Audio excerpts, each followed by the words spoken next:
रबी फसलों की बुआई में कमी के बावजूद आज हमने अधिकतर एग्री कमोडिटीज में चौतरफा गिरावट देखी है। आप अगर खाने के तेलों को छोड़ दें, क्योंकि वहां कमजोर रुपए अंतर्राष्ट्रीय बाजार का सपोर्ट है, बाकी सारी कमोडिटीज लाल निशान में रंगी हुई हैं। बुआई का समय अब तकरीबन खत्म हो गया है, लेकिन अभी तक जो रबी फसलों में रकबा है वो पिछले साल से कुछ कम ही है। महाराष्ट्र, कर्नाटक जैसे कुछ राज्य हैं जहां मॉनसून की मार पड़ी है। कमजोर मॉनसून की वजह से रबी फसलों की बुआई पर खासतौर से इन इलाकों में असर पड़ा है। दलहन, मोटे अनाज अधिक प्रभावित हुए हैं। ऐसे में एग्री कमोडिटी मार्केट का यहां से आउटलुक किस प्रकार का होगा? क्या रकबा घटने से आगे महंगाई की आग भड़क सकती है? इस पर विस्तार से बात करने के लिए हमारे साथ CNBC TV 18 की कमोडिटी एडिटर मनीषा गुप्ता, पूर्व कृषि सचिव सिराज हुसैन और कार्वी के रवि सिंह भी हमारे साथ जुड़ चुके हैं। आप सभी का स्वागत है। मनीषा, मैं पहले आपका ओपनिंग कमेंट यहाँ लेना चाहूंगी। ऑफ कोर्स हमने हफ्ते दर हफ्ते रबी एकरेज इंप्रूव होते हुए देखी है, लेकिन कोर्स सीरियल्स, दलहन, यहाँ पर अभी भी हमने देखा है रकबा घटा है। ऑफ कोर्स कीमतों को तो कोई सपोर्ट मिला नहीं है। कितनी चिंता की बात यहाँ से दिखाई दे रही है?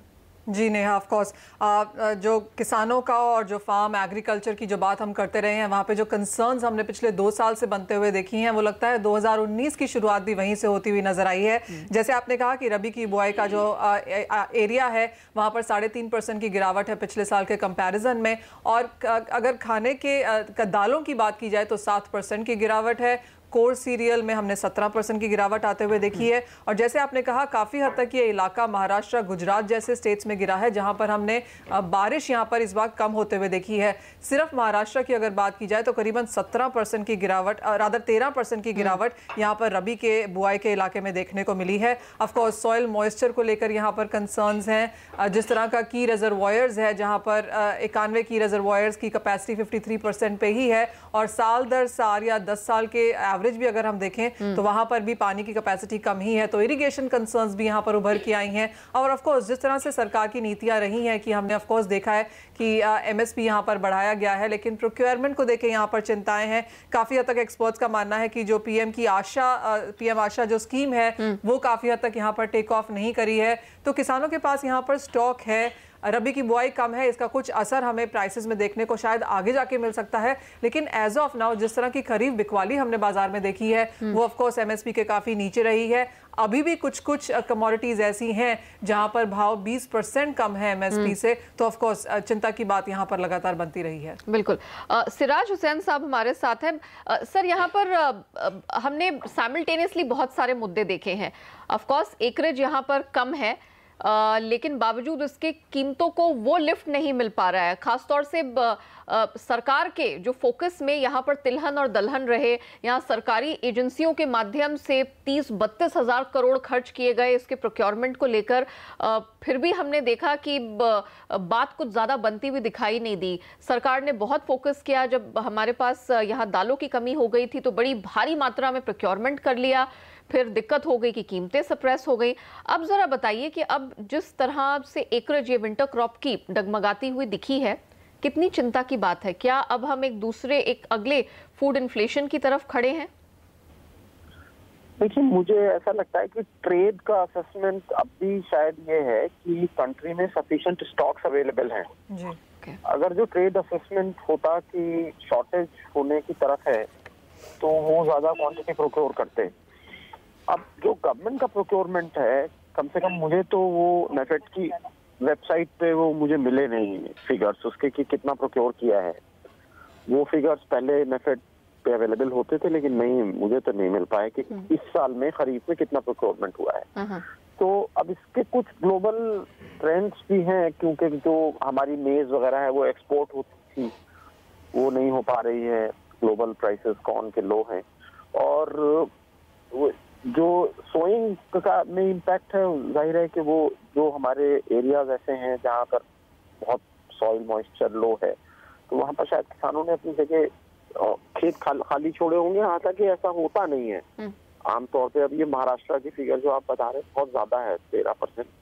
तो ये देखना पड़ेगा कि किन जिलों में ये डेफिसिट ज्यादा हो रहा है। लेकिन मुझे नहीं लगता कि हम फूड इन्फ्लेशन की तरफ जी सिराज जी, इसके साथ ही ऑफ कोर्स आप कहेंगे बाजार यहाँ पर काफ़ी हद तक इस इंतज़ार में भी है कि सरकार शायद यहाँ पर कोई और स्ट्रक्चरल रिफॉर्म, जैसे कि ऑफ कोर्स हम यूनिवर्सल बेसिक इनकम, हम डीबीटी ऑफ कोर्स की यहाँ पर बातें करते रहे हैं, तो उम्मीद ये भी जानी जा रही है कि बहुत जल्दी शायद हम इस बारे में भी सरकार से कुछ सुनेंगे, जैसा कि काफ़ी मिनिस्टर्स ने इंक्लूडिंग पीएम ने भी ऐसा कहा है। क्या उम्मीद है इतना कुछ किए जाने के बाद? अब आपको क्या लगता है किसानों की तरफ क्या आ सकता है? नहीं, देखिए कई तरह की स्कीम्स पे डिस्कशन हो रहा है, लेकिन मीडिया में बहुत इसको लेके एक्साइटमेंट है।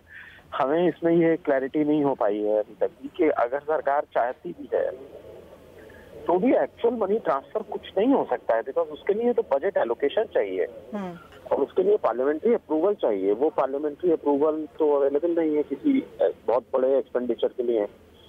तो कोई भी नई स्कीम लॉन्च करने से पहले उसमें कई तरह के स्टेप्स हैं वो चाहिए होते हैं। तो अब ये बेसिकली जो भी नई स्कीम आएगी ये तो मैनिफेस्टो में आएगी, गवर्नमेंट का प्रॉमिस की शक्ल में आएगी। तो आपका क्या कहना है अब सिराज जी, फिर आप क्या कहेंगे जिस तरह की दिक्कतें यहाँ पर हैं ना? बुआई का इलाका ठीक है, ऑफ कोर्स जैसे आपने कहा कि एक पॉजिटिव ये है कि हमारे पास स्टॉक यहाँ पर सफिशिएंट है और उस वजह से शायद हम भाव बहुत ऊपर जाता हुआ नहीं देखेंगे, खाने पीने के सामान की किल्लत भी शायद नहीं देखेंगे। लेकिन जो सिंपल चीज़ है कि फिर आगे जाके एग्रीकल्चर में जो दिक्कतें हैं वो यहाँ पर फिर कैसे सॉल्व होंगी? देखिए उसमें तो कई चीजें हैं जो लॉन्ग टर्म स्टेप्स हैं जिनको करने की जरूरत है। अब जो भी नई गवर्नमेंट आएगी वो उस पर कोई व्यू लेगी।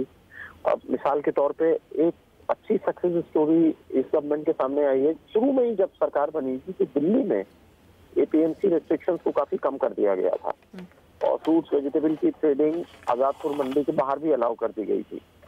तो जहां तक मुझे इंफॉर्मेशन मिलती है, हालांकि उसका कोई डेटा ऐसा नहीं अवेलेबल है, गवर्नमेंट से कोई रिलीज नहीं होता डेटा, कि काफी ट्रेडिंग फ्रूट वेजिटेबल वगैरह की मंडी के बाहर भी हो रही है और जो ऑर्गेनाइज रिटेल है दिल्ली में उसको कई एफपीओ वगैरह वो सप्लाई कर रहे हैं।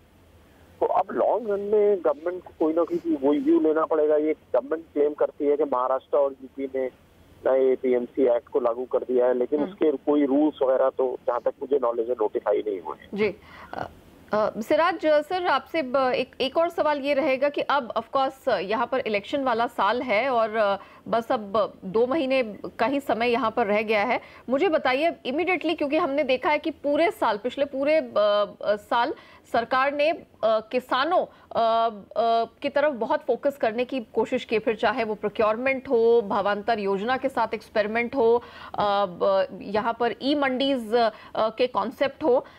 क्या अभी भी सरकार के हाथ में कुछ बाकी है कि वो तुरंत यहाँ पर किसानों को रिलीफ दिला सके? क्योंकि पिछला पूरा साल किसान एजिटेशन से और स्ट्राइक से, हड़तालों से भरा रहा है।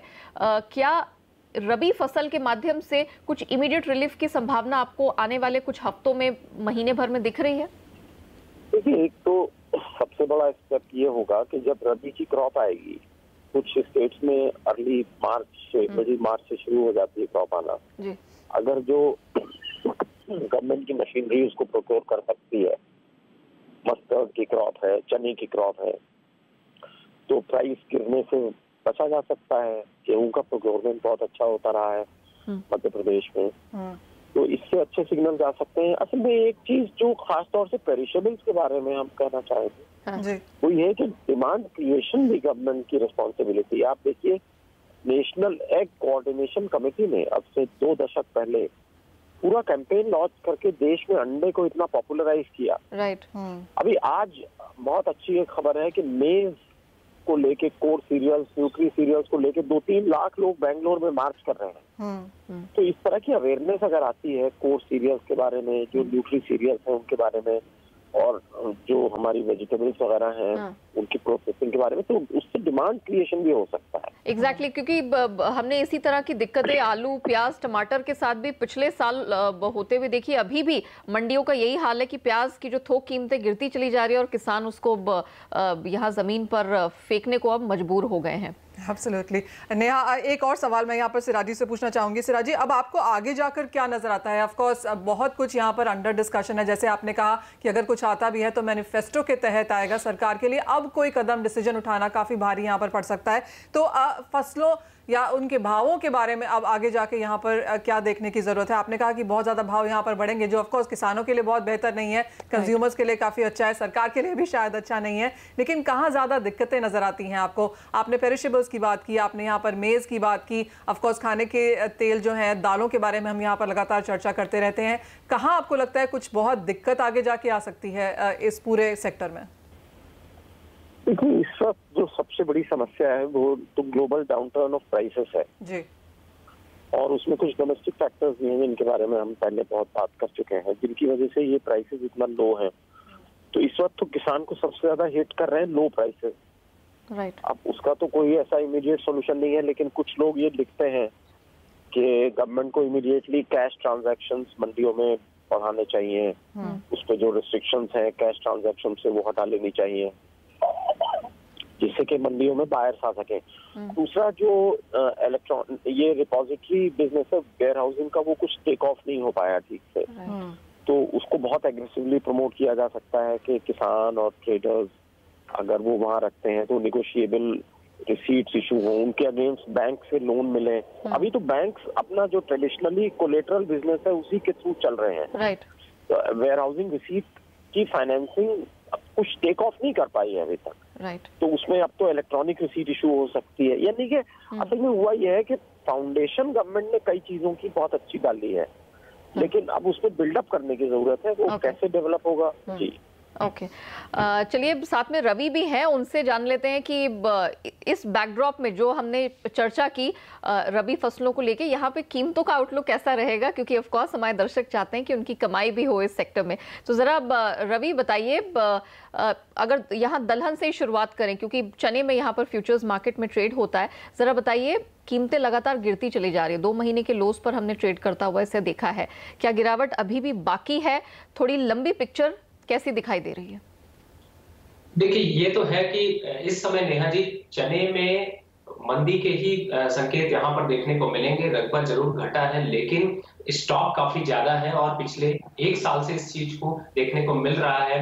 बाहर से भी काफी हद तक स्टॉक के आने की बात है, तो ओवरऑल जो सेंटीमेंट है वो अब डाउन साइड का रहेगा। मार्च तक यहाँ पर बहुत ज्यादा लंबी तेजी के आसार नहीं देखने को मिलेंगे।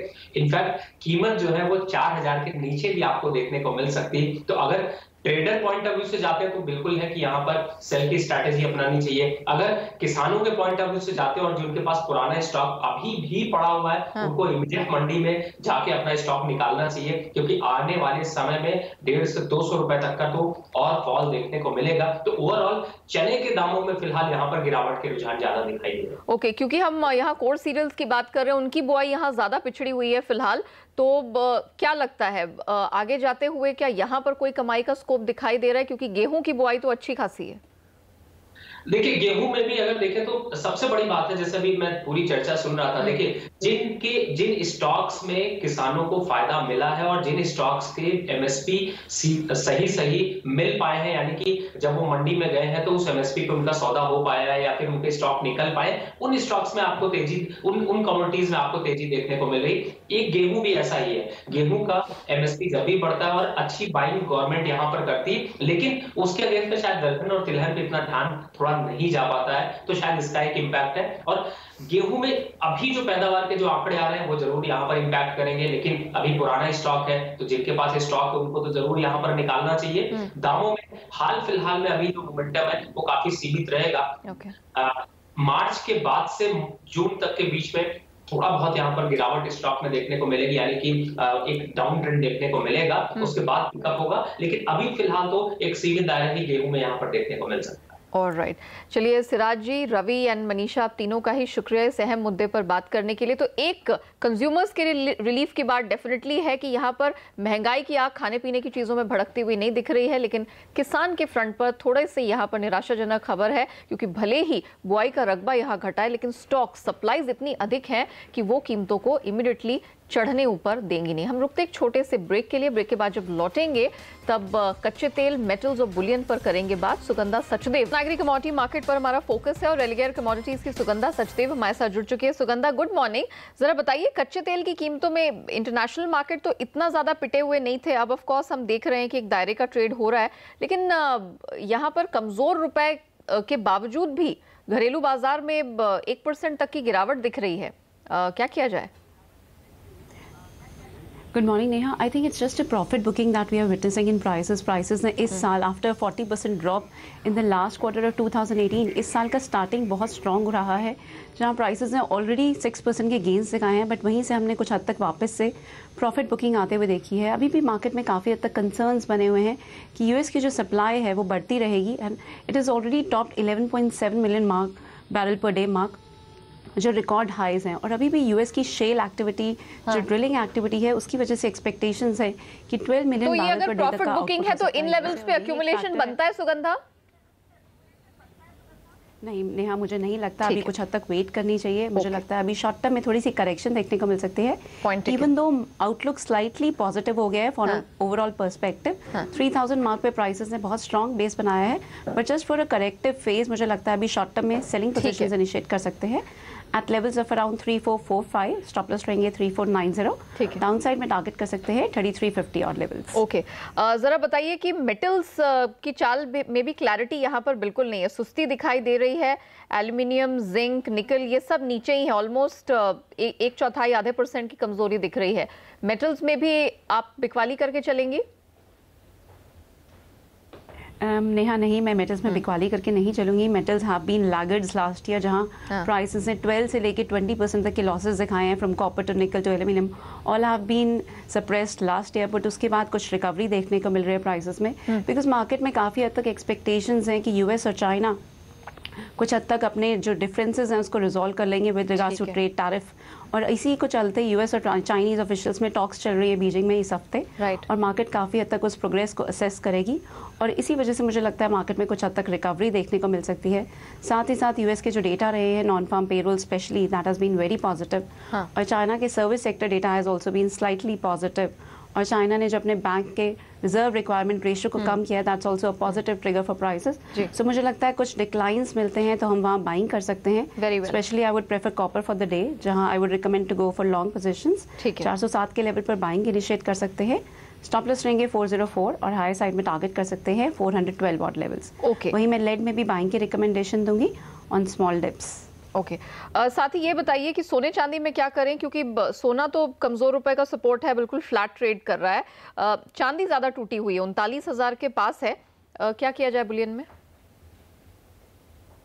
नेहा, अगर हम गोल्ड एंड सिल्वर की प्राइसेस की बात करें तो हमने स्ट्रॉन्ग रैली आते हुए देखे, which has continued since the last month of 2018, और अभी गोल्ड के prices are very close to 6.5 month highs international market, just shy of the 1300 mark, जो एक साइकोलॉजिकल रेजिस्टेंस है, और वहीं से कुछ हद तक एक प्रॉफिट बुकिंग देखने को मिल रही है। बहुत सारे फैक्टर्स हैं जिन्होंने गोल्ड के प्राइसेस को सपोर्ट किया है, स्पेशली जो फेड के कमेंट्स आए हैं, रीसेंट फेड शेयर के जो कमेंट्स आए हैं, दैट हैव बीन क्वाइट डॉविश, और जिसकी वजह से मार्केट प्राइसिंग कर रही है कि इस साल रेट हाइक का पाथ हॉल्ट हो सकता है, and Fed share is likely to be very flexible in terms of raising rate. यही एक मेजर फैक्टर है जिसकी वजह से हमने डॉलर इंडेक्स में भी वीकनेस आते हुए देखी, और जिससे गोल्ड के प्राइसेस को सपोर्ट मिला। बट मुझे लगता है अब यहाँ पे कुछ हद तक एक प्रॉफिट बुकिंग देखने को मिल सकती है, because 1300 mark at Comex is acting as a strong hurdle on the higher side. So आज इंट्राडे सेशन में कुछ सेलिंग कर सकते हैं। वहीं अगर हम सिल्वर की भी बात करें तो prices have return from levels very close to 40,000 mark, which is a psychological resistance. Silver की प्राइसेस में भी मुझे लगता है कुछ प्रेशर देखने को मिलेगा, so I would recommend to go short in silver at levels of close to 39,220 mark, stop loss रहेंगे 39,480 on the higher side, down side में टारगेट कर सकते हैं 38,700 odd levels. Okay, very well. चलिए, तो कमाई तो होगी यहाँ पर सोने चांदी में, लेकिन आपको शॉर्ट साइड में रहेंगे तो बेहतर बेट साबित होगी। थोड़ा और करेक्शन है, थोड़ी प्रॉफिट बुकिंग दिखेगी, एंड ऑफ कोर्स अमेरिका चीन के बीच में जो व्यापार वार्ता चल रही है उसको लेकर अभी भी असमंजस बना है, तो ट्रेडर्स यहाँ पर कॉशियस हैं, वो वॉच कर रहे हैं कि इवेंट कैसा रहेगा। अगर सक्सेसफुली सब कुछ होता है देन ऑफ कोर्स हम एक रिस्क ऑन मोड देखेंगे, और इसका खामियाजा थोड़ा सोने को भुगतना पड़ सकता है, लेकिन फिलहाल जो ट्रेंड है वो अभी मजबूती का ही है। लेकिन आज के दिन सोने और चांदी में थोड़ा शॉर्ट्स लेके चलना पड़ेगा। चलिए सुगंधा, बहुत शुक्रिया आपका हमारे साथ जुड़ने के लिए और पूरे नॉन एग्री कमोडिटी मार्केट्स पर राय हमारे दर्शकों के साथ शेयर करने के लिए। इसके साथ कमोडिटी राउंड अप में वक्त यहीं समाप्त होता है, लेकिन अब यहाँ से इक्विटी मार्केट में सेकेंड हाफ का कैसा ट्रेंड सेट होता हुआ दिख रहा है, कहाँ कमाई के मौके हैं चार्ट्स पर, ये समझाने के लिए वीरेन जुड़ चुके हैं हमारे साथ स्टूडियो में, और वो आगे यहाँ से लेकर जाएंगे गाड़ी फ्यूचर्स एक्सप्रेस की। Viren, over to you. यहाँ एग्जैक्टली आप देखें निफ्टी डीएलओ की तरफ बढ़ता हुआ, निफ्टी बैंक साइडवेज है और Nifty PSU bank index day high पर है। तो यहाँ पर भी आज फ्यूचर एक्सप्रेस में सारे रंग हैं, लाल हरे साइडवेज सारे रंग हैं यहाँ पर। इसमें मौका क्या है सेकेंड हाफ के लिए बात करेंगे।